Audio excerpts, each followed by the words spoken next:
Ah, Bueno, voy a reverberar todo lo que dije. Dije que la Alexandra Soto va a ser la ayudante y que ustedes con su grupo le pueden ir pidiendo hora para que puedan juntarse con ella y puedan revisar con la pauta. Aunque, insisto, aunque no tengan todavía las cosas hechas ni nada, pero ya que tengan su grupo y se junten con ella, va a ser bueno para que porque no había quedado claro esto, por ejemplo, que no es que tengan que ir a hacer el trabajo allá, sino que con la información que hay, ustedes pueden juntar otra información más relevante que nosotros no hemos visto. Por eso les digo que estén atentos a lo que sale en la prensa, a lo mejor. Quizás ahí hay cosas que les pueden ayudar. Entonces, la cuestión es, ese trabajo lo que tienen que hacer es un diseño. Un diseño es como una planificación, es la planificación de un diagnóstico, ¿ya? Entonces, ahí ustedes tienen que tomar decisiones respecto de qué técnicas pueden ir usando. Y ahí, entonces, ustedes usan el video que hizo Rodrigo, ¿ya? Hay otro video que después va a ser Marcelo, porque a todos nos tocó uno. Marcelo le va a tocar otro video que es donde va a hablar acerca de la devolución del diagnóstico. Porque como este ramo entero tiene que ver con ese proceso diagnóstico, otra parte importante que tiene es que luego que uno ha se ha producido la información, uno ha aplicado técnicas, ha hecho, qué sé yo, un análisis de la información que ha recogido, que saca conclusiones, qué sé yo, todo eso, eh, uno tiene que devolverle esa información a la gente de la comunidad, tiene que mostrarle los resultados de lo que uno ha ido recopilando. Entonces tiene que hacerlo de alguna manera. Y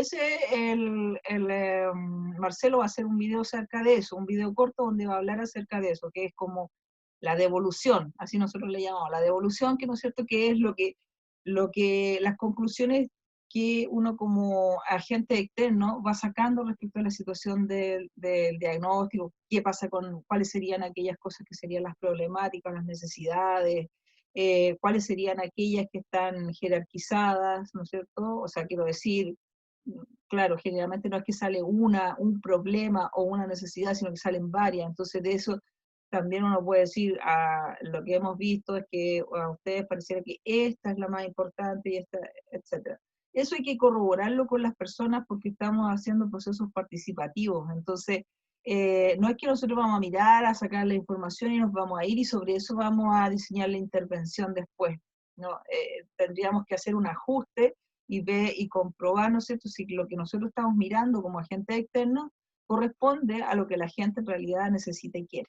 Entonces habría que chequear eso, por lo tanto, una parte también del proceso entero de diagnóstico tiene que ver con hacer esta especie de ajuste entre lo que los interventores, los agentes externos, la gente de la psicología comunitaria ve y ha hecho, ha recopilado esta información y después mostrársela, ¿ya? A la gente de la comunidad. Y la gente de la comunidad te puede decir, no, esto no es así, esto lo vamos a corregir, nosotros no nos interesa eso, lo que nos interesa es lo segundo, no lo primero, etcétera. ¿Ya?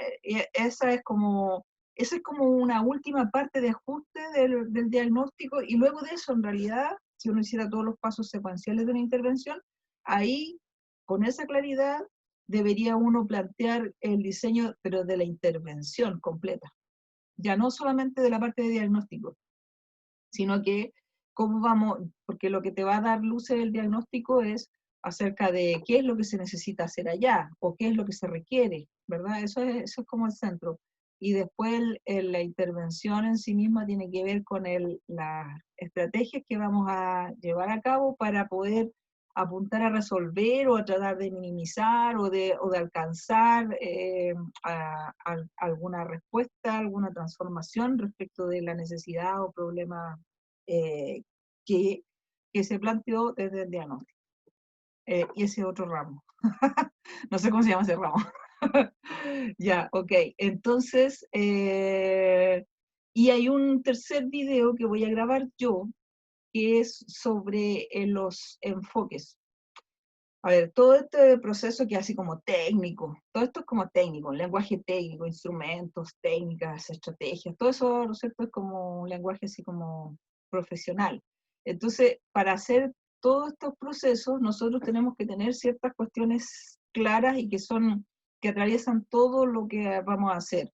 Por ejemplo, debemos considerar el enfoque de derechos humanos, ¿no? Durante todo el trabajo que vayamos haciendo, tenemos que incorporar, ¿no es cierto?, la noción de derecho humano, el respeto y otras cosas más que tienen que ver con eso. Entonces, yo voy a hacer un video donde voy a hablar acerca de los enfoques a considerar. Voy a hablar del enfoque de género, voy a hablar del enfoque de derechos humanos.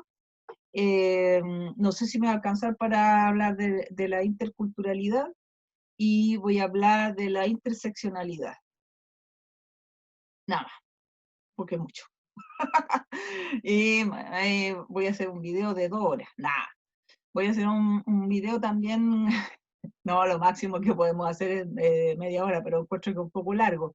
Pero ojalá que me salga más corto que eso. Entonces, el video que yo voy a hacer son como las consideraciones que uno debe tener para cuando usa todas estas técnicas y todos estos procedimientos que hay aquí, ¿no es cierto? O sea, cómo mantenemos la idea de que por una parte hay respeto y que estamos visibilizando a todos los grupos con los que vamos a ir a trabajar y no solamente a algunos, ¿no?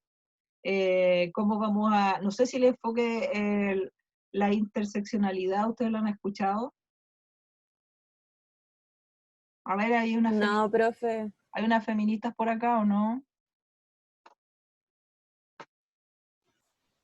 ¿No? Sí. Sí, ya, perfecto. Vamos a poner el enfoque en la interseccionalidad, igual que es medio complejito, pero está bueno. Que la interseccionalidad es cómo se intersectan, ¿no es cierto? Así como, y se van imbricando, o sea, se van anudando distintas formas de exclusión social, ¿no? Exclusión basada en el género, exclusión basada en la disidencia sexual, por ejemplo, exclusión basada en la clase social, en la discapacidad, etcétera. Y como esas exclusiones se van sumando y también van dando cuenta de personas o grupos que eh, también tienen una posición social dificultosa, digamos, y que eso es importante de tener en cuenta cuando vamos a trabajar con algunos grupos o comunidades o territorios. ¿Ya? Bueno, entonces, ya, después de toda esta explicación y también vamos a trabajar con unos textos. Hay un texto que con el que vamos a trabajar. La semana pasada estuvimos hablando de la idea de familiarización. Ustedes ya habían hablado de ese tema en primer año a propósito de taller de observación, ¿no es cierto? Que es ahí como que retomamos ese conocimiento y lo actualizamos acá para este momento.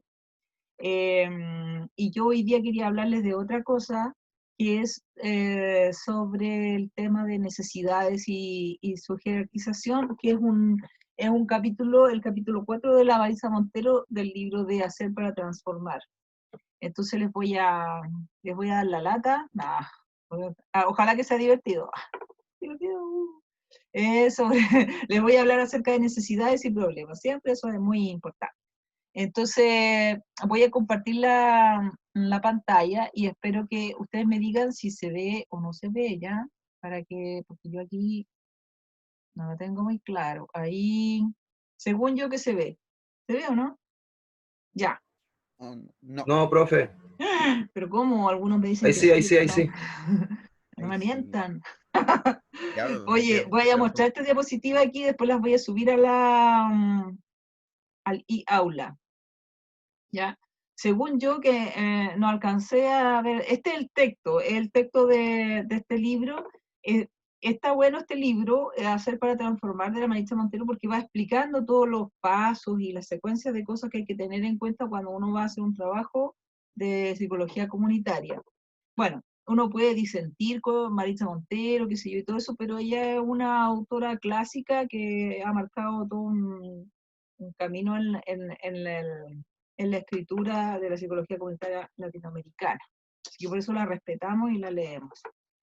Bueno, entonces esto parte con la idea de que como parte del diagnóstico, ¿no es cierto?, es importante La Marisa Montero habla de necesidades, eso es lo que plantea. Pero ella dice, cuando vamos a un lugar, ¿no es cierto? Vamos a un territorio, a una comunidad, vamos a trabajar allá, y vamos con la intención de ir a hacer un diagnóstico, no es solamente que vamos a ir a buscar cuáles son las necesidades que hay, qué necesidades hay acá, etcétera.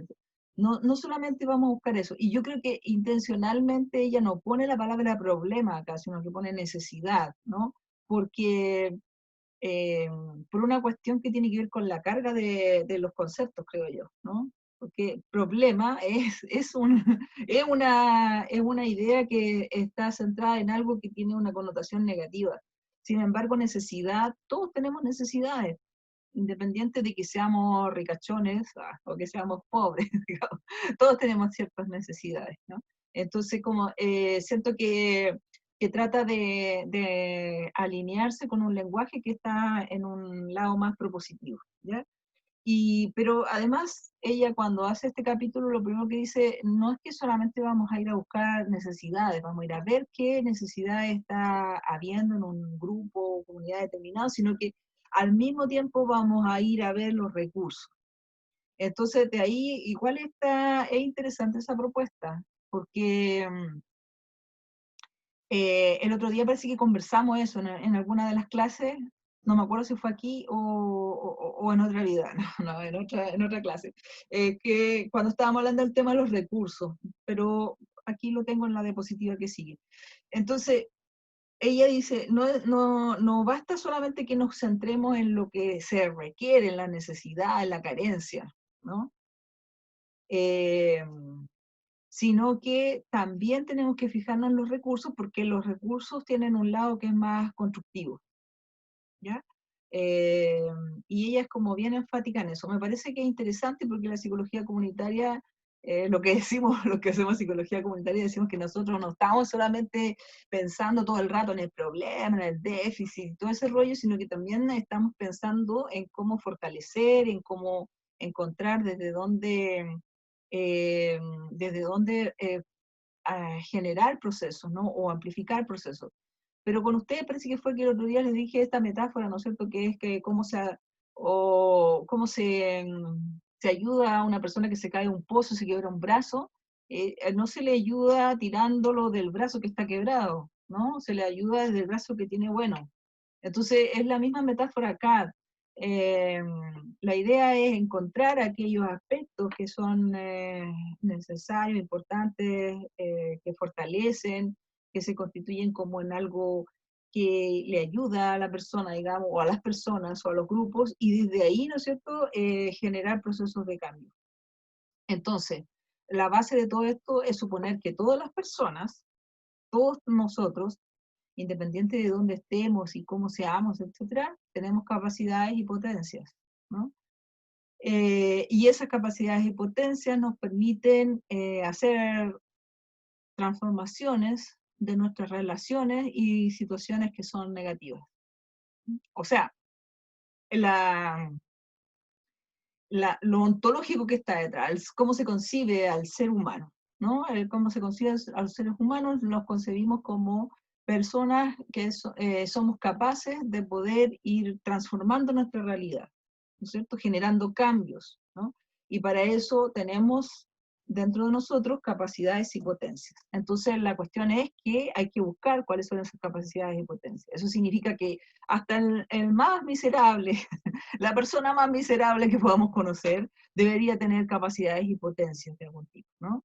Entonces, quienes aparentemente son débiles y qué sé yo, poco estudiados, no sé, de orígenes humildes, lo que sea, y todo eso, todas las personas tendrían capacidades y potencialidades que tendríamos que ir buscando como visibilizarlas, ¿ya? Eh, entonces, además ella dice, para hacer todo este trabajo, no solamente vamos a contar con la individualidad, sino que tenemos que incluir las necesidades de la comunidad.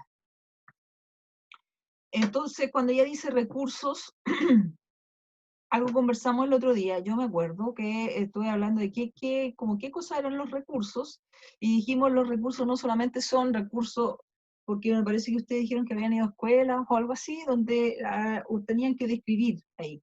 Entonces hablaron de que un recurso puede ser un lugar para juntarse, una sede, por ejemplo, un mobiliario adecuado, una biblioteca, lo que sea, ¿ya? Pero entonces acá la Marisa Montero dice, no solamente son cuestiones materiales. Entonces un recurso también pueden ser recursos intelectuales, espirituales, históricos, culturales, la inteligencia, la creatividad, etcétera. ¿Qué, ¿Qué se le ocurre a usted que puede ser un ejemplo de un recurso, de alguna de las cosas que aparecen aquí como histórico, cultural, por ejemplo, espiritual o intelectual? ¿A quién se le ocurre un ejemplo?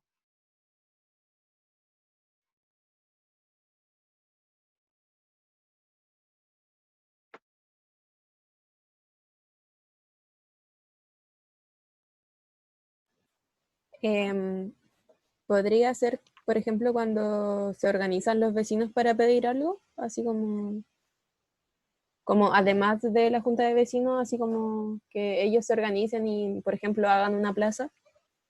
Ya, perfecto.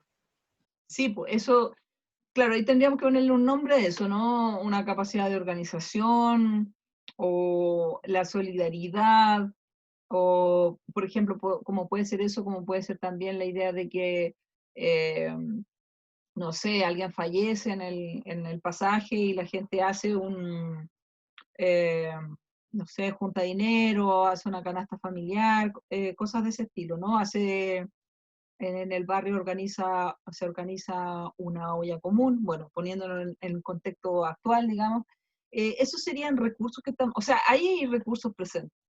Para organizar algo hay que tener recursos presentes, hay que tener cuestiones así como interés por los otros, ¿no? Puede haber ahí solidaridad entre la gente, puede haber un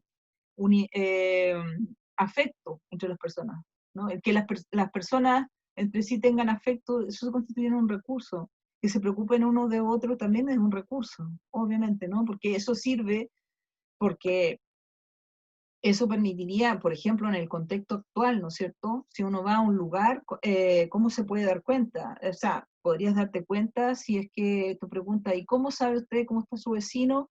No, es que tenemos WhatsApp. En muchas partes se ha organizado ese tipo de cosas. Eso es un recurso también porque implica que ahí hay una capacidad, ¿no es cierto? Hay capacidades detrás de eso que permitirían eh, tal vez pensar que se pueden hacer otro tipo de cosas también con esos grupos, esas comunidades, ¿no? Cuando dice los recursos histórico-culturales, puede ser que también haya una experiencia anterior, puede ser que estamos en un lugar, ¿no es cierto?, que, no sé, pues vamos a ir a ¿qué? No conozco Valparaíso, me falta conocer los cerros.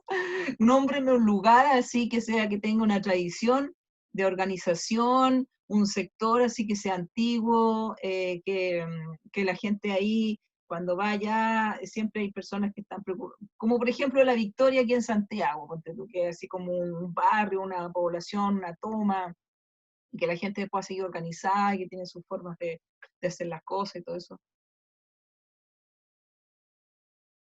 ¿Cómo sería ya en Valparaíso, algo así? Un lugar, una población, un barrio. Es que yo creo que Valparaíso en sí es como medio histórico-cultural, como que da lo mismo como la zona, como lo local. Yo creo que la ciudad entera tiene como Ah, un claro, énfasis más histórico-cultural. claro, tiene un patrimonio, pero claro, los lugares, determinados lugares tienen una tradición, tienen una historia, etcétera. Todos tienen historia y cultura, eso es algo común. Mm. Me refiero como a alguna localización más específica dentro de Valparaíso, que sea así como un lugar que tenga una tradición de organización, por ejemplo, en algún cerro, una población, algún... Podría A ser mí, Puertas Negras. Perdón, Ya, habla nomás. Puertas Negras, dicen. dale, dale, Dulce. No, que era eso nomás. Em, ya a mí se me ocurrió la ex cárcel, que Ya, era, bueno, la ex cárcel de Valparaíso, bueno, ahí pasaron un montón de cosas, y que hace, no sé, hace como 7 años yo creo que empezó a funcionar como algo memorial. Y se abrieron también así como proyectos, hicieron un edificio nuevo donde hay, no sé, pues, muestras de arte, hay talleres, hay ollas comunes también ahora hace poco, por lo que supe. Ya, Entonces como que se ha ido transformando ese lugar. ya, perfecto, muy bien. Sí, yo creo que, bueno, como no vi quién estaba hablando antes, uno de los chiquillos, no alcanzo a ver el nombre, discúlpenme. Algún día los voy a conocer a todos ustedes en persona. Como estábamos diciendo, claro, Valparaíso es como una localidad, ¿no es cierto?, que tiene harto movimiento cultural, eh, y es distinto a otras ciudades de Chile, digamos, en ese sentido, ¿no? Hay harta actividad, hay harto movimiento, y los cerros también constituyen como parte de ese patrimonio. Entonces, los cerros y algunas localizaciones dentro de los cerros también tienen historias y tienen cultura asociada, ¿no? Que también debe ser súper interesante. Me imagino porque por la cantidad de cerros debe haber una enorme acopio ahí, un capital. A eso le llaman, a ese acopio eh, de recursos, se le puede llamar capital, el capital social, ¿no? Capital social es como eso, es una acumulación, ¿no es cierto?, en este caso, en una comunidad o en una localidad, eh, que permite que haya ahí una tradición, por ejemplo, de organización en un lugar determinado. O sea, la gente aquí que viene siempre se ha organizado, tiene la capacidad de movilizarse, de hacer cosas para mejorar el lugar, de preocuparse por el entorno, de generar actividades para los niños, los jóvenes, qué sé yo, ¿no? Todo eso son recursos. Estaba pensando que el otro día escuché allá cerca en el Cerro Playa Ancha, una plaza que se llama Plaza Wellington, ¿puede ser o no? Sí, Waddington. Sí, esa plaza, muy bien. Esa plaza estaban presentando un proyecto unos profes que también tiene que ver con el patrimonio cultural y todo eso, porque ahí hay artistas y hay gente que tiene, bueno, hay casas antiguas en el sector, etcétera.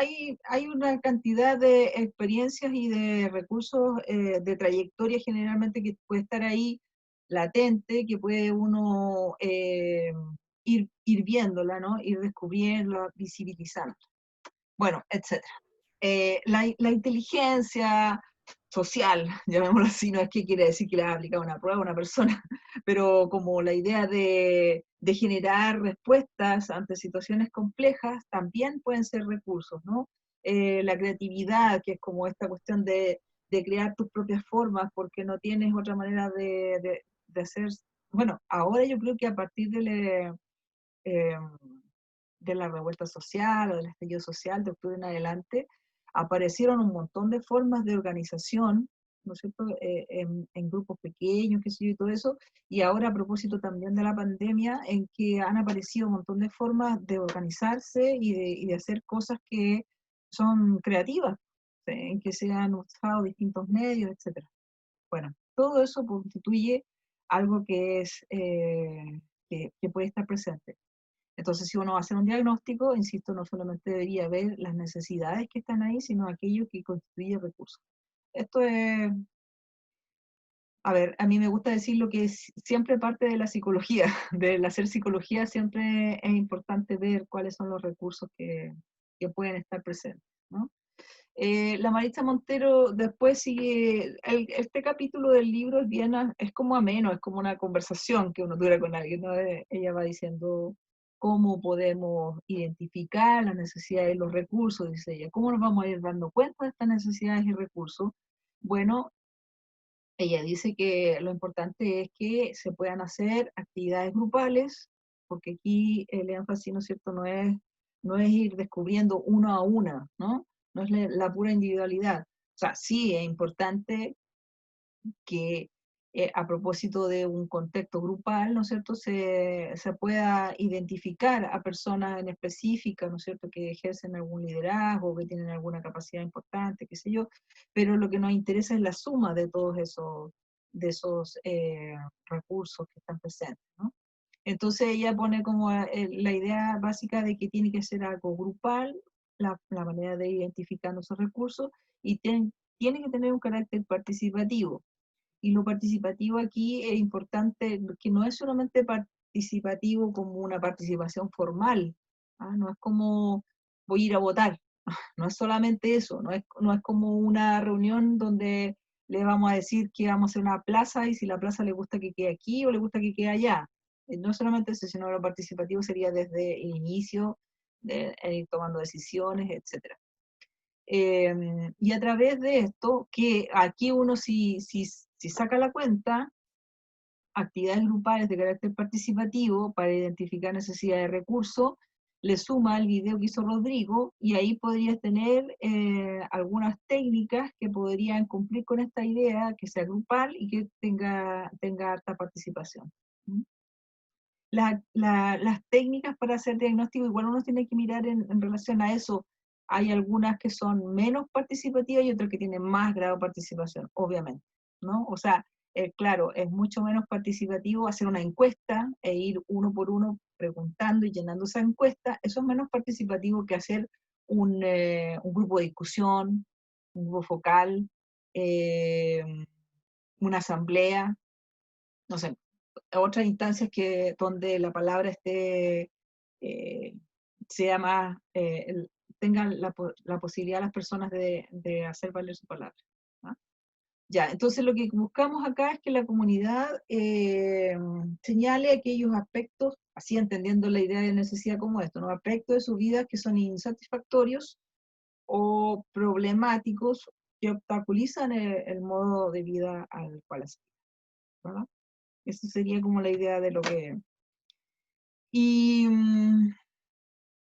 y aquí ella pone un concepto de necesidad que la define como un juicio de valor. Dice, las necesidades son juicios de valor. Bueno, ese es un punto de vista de ella. Después, no sé si han leído al Manfred Magniff y Desarrollo a Escala Humana, un libro que él hizo como el año 86, algo así.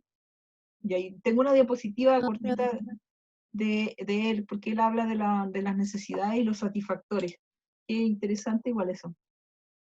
Pero bueno, desde el punto de vista de la Maritza Montero, ella dice que las necesidades son juicios de valor, ¿no? Acerca de una situación que afecta la calidad o la conservación de la vida, pero no solamente como que uno dice, me falta algo, pero como que hay un valor determinado que uno considera que no tiene, ¿no?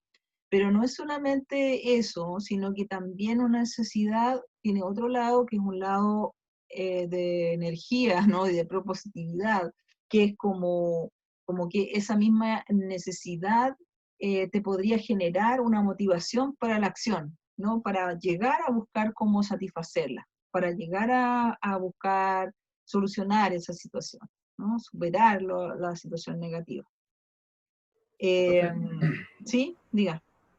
Que me acordé que, por ejemplo, en las caletas de Valpo, ¿Ya? ahí hay muchos recursos que son histórico-culturales, po. Y me acordé que, por ejemplo, cuando nosotros trabajamos en primer semestre ahí, pasaba que habían familias que, por ejemplo, nunca habían hecho fichas de protección social, no tenían ni idea de cuáles eran los fondos previsionales, no tenían seguro de salud, no tenían nada. Y con los últimos años, ahí en el sindicato como que habían integrado a niñas que aún eran estudiantes, y eran estudiantes de trabajo social. Ya. Y las niñas empezaron a trabajar ahí por poquita plata y como que después le hicieron contrato. Y con el tiempo recién le empezaron a hacer como las fichas porque no tenían ni idea de postular como a nada. No tenían ni idea de nada de lo que fuera como más sistemático. Entonces de eso me acordé también, que ahí claramente tenían recursos que eran histórico-culturales, pero hasta ahí nomás quedaban porque luchaban contra las adversidades con eso nomás, pues como súper locales. Y todos pasaban por encima de ellos. Había veces que decían que, por ejemplo, el marido o la esposa se enfermaban y no tenían ni idea dónde ir. Entonces de a poquito como que lo fueron integrando también al sistema. No sé si eso tiene mucho que ver con lo que estaba hablando de los recursos. No, está bien, sí, está bien lo que tú estás diciendo. Pasa ahí que, claro, junto a eso, seguramente que hay recursos, porque, mira, hay recursos porque si no la gente se muere, ¿cachai? O sea, si no puedes sobrevivir es que la fatalidad te llega y te elimina, digamos, de alguna manera.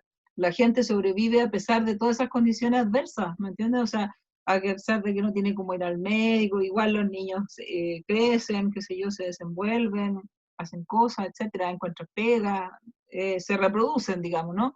Entonces quiere decir que si eso sucede, hay que ir a ver qué es lo que pasa ahí. Seguramente que debe haber recursos que permitan, no sé, compensar de alguna manera todas estas otras necesidades. Pero también hay necesidades ahí, o sea, se dan las dos cosas, ¿no? Hay unos recursos que tienen que estar presentes que hacen que las personas igual, a pesar de esas condiciones adversas, siguen viviendo y pueden tener hijos y esos hijos siguen viviendo, etcétera.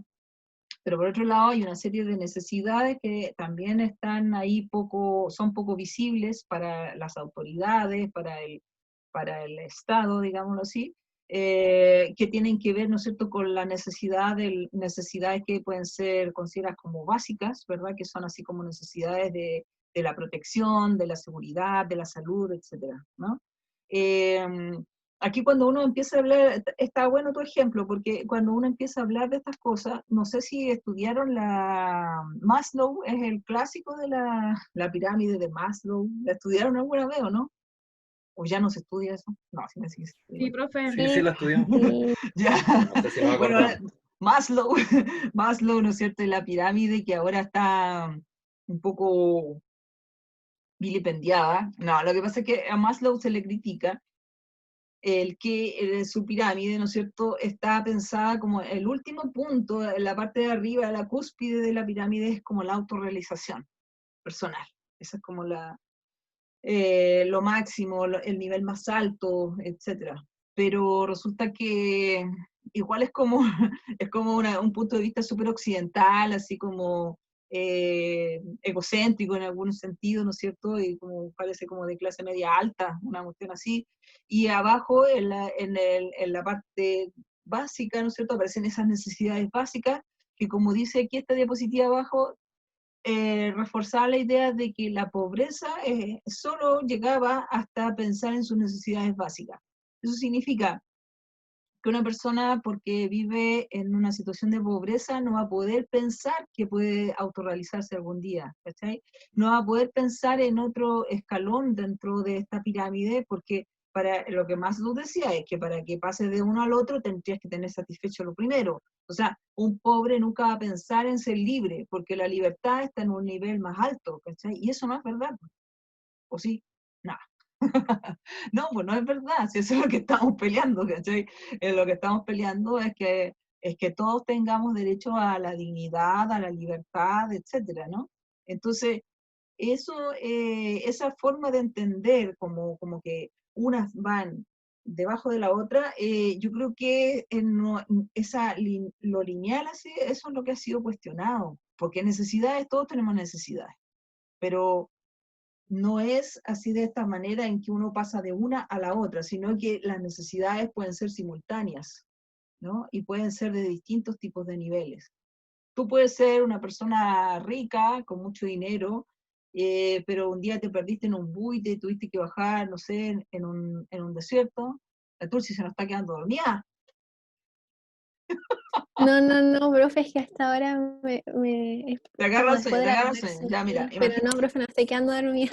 ya, imagínate que la Tulsi es muy millonaria y que fue a un paseo y se quedó dormida en el bus y se bajó en el desierto de Atacama. Y resulta que ahí se tuvo que bajar y no tiene dinero, no tiene nada. Entonces, no es que seas pobre, pero tienes una necesidad inferior, digamos, ¿no? Básica. Pero a la vez tienes otras necesidades también, porque puedes tener necesidad de agua, de ir al baño, que son necesidades básicas, ¿no? Pero también puedes tener otras necesidades insatisfechas, como la sensación de desprotección, por ejemplo, ¿no? O puedes tener necesidades de compañía, de sentirte insegura, etc. Entonces, quiero decir que no es que necesariamente porque el ser pobre te ponga en un plano de ciertas necesidades solamente, ¿no? Yo creo que ahí hay un prejuicio que nosotros tenemos que contribuir a romper en ese sentido. Bueno, después más adelantito les voy a poner los de las necesidades que propone Manfred Magniff. Siguiendo con el texto, vamos a seguir la lectura que hace la Maritza Montero, y ya no me queda tiempo, parece. Son las 5. Chuta. No, por favor, profe, es que yo entendí todo el texto, pero justo esta parte de las necesidades no la entendí. Ya, Justo esta parte. veamos la parte de las necesidades y hasta ahí avancemos, ¿ya? Entonces, alguien me tiró una cosita en el chat que dice, jaja, ya, jaja, muy bien. Ella toma una clasificación de necesidades que hace este caballero que se llama Bradshaw, no sé si es hombre o mujer, estoy siendo prejuiciosa, a lo mejor es una mujer, ya, vamos a pensar que es una de ellas. Entonces, ella dice que hay 3 tipos de necesidades, ¿no? Dice que hay unas necesidades normativas, unas que se llaman comparadas, unas que se llaman expresadas. Entonces, las normativas, estamos pensando aquí que todas estas necesidades tienen un nombre o una definición dada por una construcción social asociada, ¿verdad? Entonces, estas necesidades normativas o inferidas están dadas por el juicio de los expertos, como la comunidad científica te dice. Para que un niño o una niña crezca en un ambiente seguro, necesita qué cosa, y ahí te puede detallar. Los estudios dicen, ¿a quién le ladra un perrito? A la Carolina, no sé, a alguien le ladra un perrito. Ya, los estudios dicen que para que una persona, un ser humano en crecimiento pueda tener un vínculo, necesita para poder desarrollarse tener un vínculo, tener la necesidad de alimentación satisfecha, etc. Una serie de condiciones, ¿no? Puede decir, para que una comunidad determinada crezca y que tenga buena calidad de vida, la gente debe vivir en un espacio determinado de tantos metros cuadrados, pues, qué sé yo, ¿no? En Chile todos estos estudios se hicieron cuando se empezó a trabajar en salud pública, se hizo todo este estudio porque ustedes saben que cuando se empezaron a poblar las ciudades, principalmente Santiago, había una cantidad de hacinamiento impresionante, entonces la gente vivía en esta, ¿cómo se llaman? Se me olvidó. ¿Cómo se llamaba cuando en Santiago estaba lleno de, no eran mediaguas, son, Poblaciones callampas.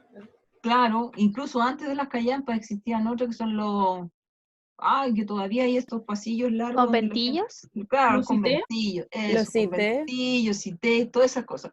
Y ahí todavía existen en Santiago, ¿no es cierto? No sé si existen por allá, pero acá todavía existen, entonces ahí vive gente en un espacio determinado que es bien pequeño, pero vive mucha gente junta. Entonces, la ciencia ha ido descubriendo que para que las personas se desarrollen y todo, hay que tener ciertas condiciones, ¿no? Hay que alimentarse de tal forma todos los días, hay que tener una cantidad de calorías no sé cuál, hay que hacer deporte, hay que hacer, todo eso está normado por los expertos. Entonces esas necesidades normativas corresponden a esta primera categoría, ¿ya? Y después hay unas que se llaman necesidades comparadas, que es como lo que es lo normado, pero lo que es lo que ocurre en realidad. Es como hacer la comparación entre ambas cosas, ¿no?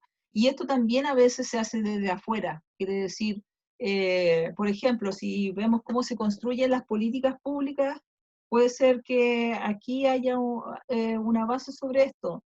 Decir, mira, en realidad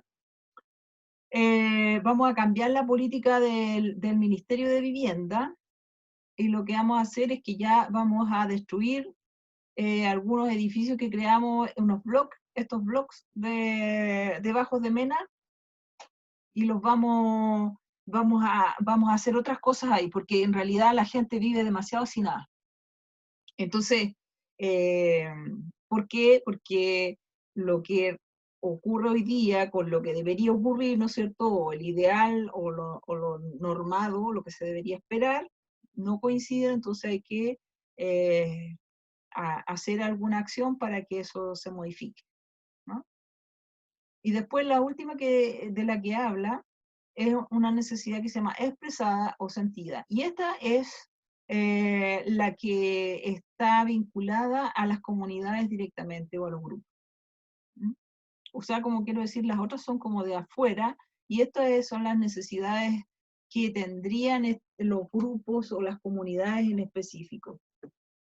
Ahora, las expresadas, lo que se entiende a través del texto, quizá la Marisa Montero quiere decir otra cosa, yo no sé, pero lo que se entiende a través del texto es que estas necesidades sentidas serían las que permitirían llegar a una acción.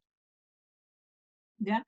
Lo que pasa es que a veces se presentan, como que se verbalizan estas necesidades, pero no alcanzan a llegar a transformarse en acción, ¿no? Pucha, aquí nadie nos viene a ver y necesitamos una escuela, y no hay escuela. Entonces, todavía hay un nivel en que esa necesidad es como puesta como una queja, pero no necesariamente como una demanda, ¿no? Como que hay distintos niveles ahí que permitirían llegar a la acción. Y ahí, en esta parte, la Marisa Montero dice que estas que están acá, estas son las más interesantes para nosotros, porque estas nos permitirían ver las posibilidades o qué es lo que faltaría si es que no hay una clara intención de llegar a hacer una acción relacionada con transformar esas necesidades o satisfacer. ¿Ya? Entonces, la Marisa Montero dice que la expresión de estas necesidades pueden ser implícitas o manifiestas. ¿Sí? O sea, algunas pueden ser claramente, abiertamente dichas y otras pueden irse deduciendo de conversaciones o de asambleas o de instancias grupales, ¿no? Y dice además que las necesidades pueden expresarse como 4 cosas distintas, como un deseo, como un sentir, nos gustaría que tuviéramos una escuela, una expectativa,